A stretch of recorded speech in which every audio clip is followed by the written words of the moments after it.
중공 바이러스 전염병이 쓰나미처럼 전 세계에 퍼지고 있습니다. 유례없는 전염병 공포에도 전염병이 왜 발생했고 앞으로 어떻게 될 건지 누구도 설명하지 못하고 있습니다.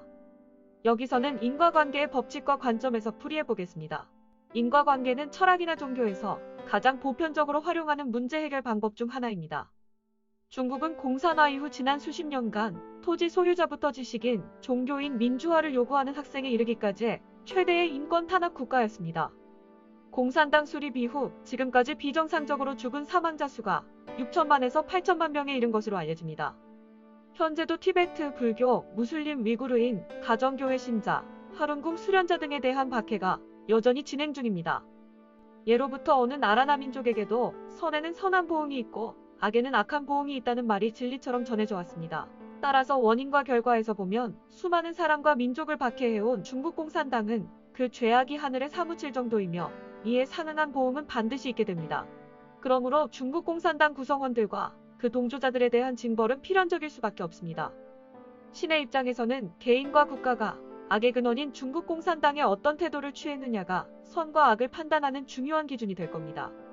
만약 중국 공산당이 붕괴한다면 공산당과 어떤 관계를 맺어왔는지에 따라 운명을 함께할지 여부가 결정되지 않을까요?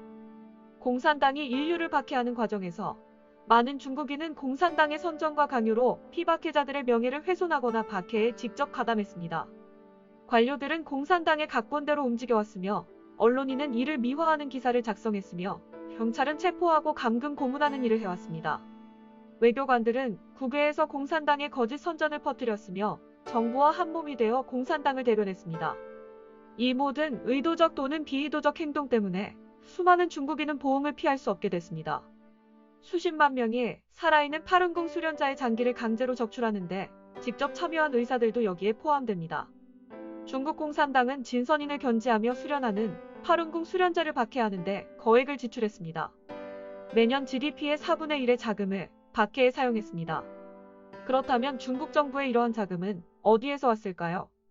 그건 국내외 기업의 투자와 비즈니스 활동에서 비롯된 겁니다. 따라서 중국에 투자하는 개인이나 기업, 국가는 박해에 간접적으로 참여한 것이 됩니다. 그들은 공산당의 거짓 선전을 믿고 많은 교도소 건설, 경찰 활동, 고문과 살인을 행하는 중국 정부에 자금을 제공한 셈입니다. 이번에 바이러스에 심각한 피해를 입은 국가들은 모두 중국 정부의 행위와 연대 관계가 있으며 중국과 가장 많이 교류하고 협력 관계를 맺은 국가들입니다. 이탈리아는 G7 국가 중에서 중국 정부의 1대1로 노선을 지지하고 참여한 첫 번째 국가입니다.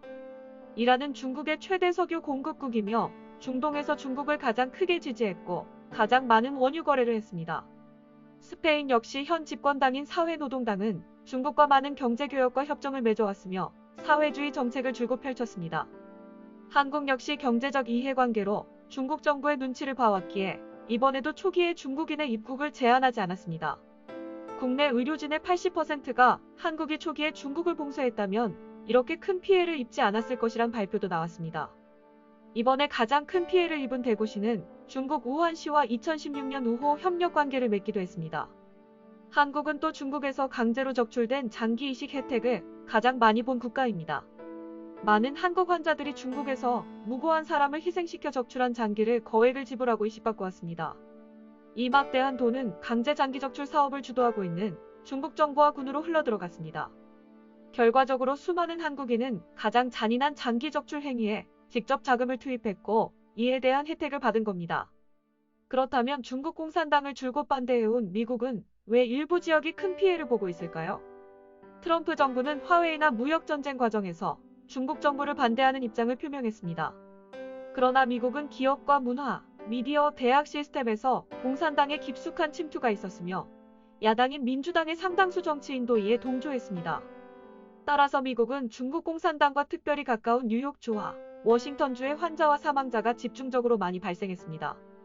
뉴욕주는 중국 공산국가가 설립된 10월 1일을 중국의 날로 정할 만큼 중국 공산당과 가까웠으며 워싱턴주 시애틀은 과거 4명의 공산당 최고 지도자가 모두 방문했던 곳입니다. 원인과 결과의 법칙으로 보면 중국 공산당에 대해 어떠한 태도를 보였느냐에 따른 원인이 생기면 이에 따른 결과의 연대가 결정됩니다. 인과관계에 따르면 불행은 이유 없이 일어나는 것이 아니라 반드시 도덕적 잘못이 있고 그에 따른 책임의 결과라는 겁니다. 역사의 많은 예언은 하늘은 인류의 도덕이 바닥까지 추락했을 때 큰 재난을 통해 깨닫고 뉘우치게 한다고 했습니다. 많은 사람들이 관건적인 시기에 선과 악에 대한 입장을 분명히 함으로써 좋은 미래를 가질 수 있기를 기대합니다.